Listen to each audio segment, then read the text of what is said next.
Houston and Seattle stayed in the news together throughout the week. There was a trade that was made, I believe, on Monday. Yes. Seahawks had planned to send Jeremy Lane a fifth rounder in 2018 and a second rounder in 2019 for left tackle Duane Brown. However, Jeremy Lane got over to Houston and then failed a physical. Mm-hmm. So Jeremy Lane gets sent back to the Seahawks. The trade turns into a third rounder in 2018 and a second rounder in 2019 for left tackle Duane Brown, and the Seahawks keep Jeremy Lane, is my understanding. So, Seth, what do you make of that trade? Well, I'm actually sad that we're keeping Jeremy Lane. I don't think he's been any good at all since the Super Bowl against the Patriots. However, getting a good left tackle, an elite left tackle in Duane Brown, I think should definitely help this offense run the ball, hopefully, because this last game they rushed for 1.6 yards per carry. That's not going to cut it in the playoffs. It's worth noting that Russell Wilson had to restructure his own contract with the Seahawks to make room for new left tackle Duane Brown, which is obviously when it comes to protecting yourself, like that's probably worth the money that they shifted towards the end or whatever they did with that money to keep Russell Wilson upright. DJ, I want your thoughts on the trade for Duane Brown. I think the Hawks' offensive identity has changed. The trade that happened, I was like, okay, yeah, I mean, that's good. I would have been completely fine with the offensive line we have now because I think they were starting to get cohesiveness and play well. Yes, Reese Odiombo did struggle on Sunday, but that's against Jadeveon Clowney, who is arguably one of the best defensive linemen in the NFL right now.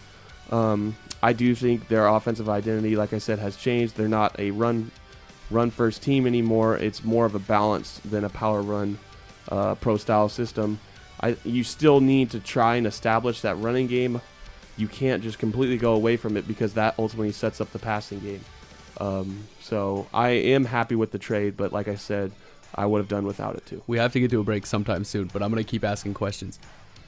Why do they need to run the ball? They just passed for 400 and whatever yards. They just hung 41 points on a team. I mean, why? Because if it sets up the pass, are they going to throw for 700 yards if they can run the ball? Like, what do they do better because they can run the ball? When you're passing the ball, your offense is either going to go probably 3 and out, you're going to punt it really quickly, or you're going to get down the field really quickly passing the ball, get in the end zone, get a field goal, and your defense goes right back out there. Your defense will get worn out if you can't run the ball. So this is a keep the professional athletes, the best athletes in the world, from being tired issue, and that's all that is, not a, like, what is it? No, if you become one-dimensional in the passing game, so you can't run the ball, you can just pass. Teams are going to start keying on that. They'll start. I mean, these guys put in hours upon hours of film study, week in and week out. And if you can just pass the ball, then they're just going to sit back there in coverage, and Russell Wilson will not be able to be amazing like he has been playing. If you have that running game, you become, you become more well-rounded as an offense, and you're not stuck to one option. You're able to, because you'll catch the defense off pace, and they'll be able to run the ball. I get the whole we don't want to be one-dimensional idea, right? But the Seahawks only ran for 33 yards last game. Russell Wilson had 30 of them. Mm-hmm. What if everyone knows they're going to pass the ball, and then all of a sudden Russell Wilson decides this is a quarterback draw, and that's your rushing offense? Yeah, I mean, what's wrong with that? I mean, why do they need a rush game?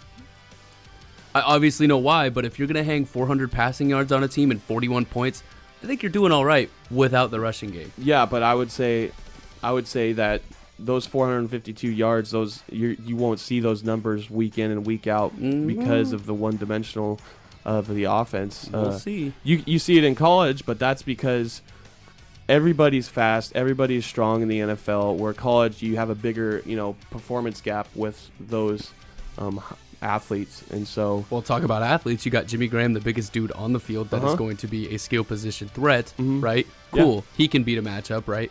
We've seen Paul Richardson run down the field and jump higher than anyone ever. right, and catch footballs. I'm not convinced they need to rush the football. A lot of the time, though, when he's running so far down the field and catching those balls, it's off of a play fake and a shot play, which sucks the defense up, and then you get one-on-one coverage with a cornerback, and Paul Richardson is able to out-jump that. Well, how's that working if they have no rush game? No one should be sitting on that play fake.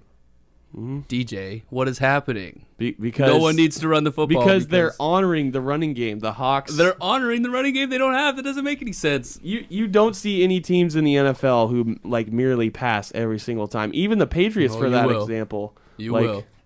It's coming. Even the Patriots, for that example, they still run the ball, and they technically run a spread system in the NFL.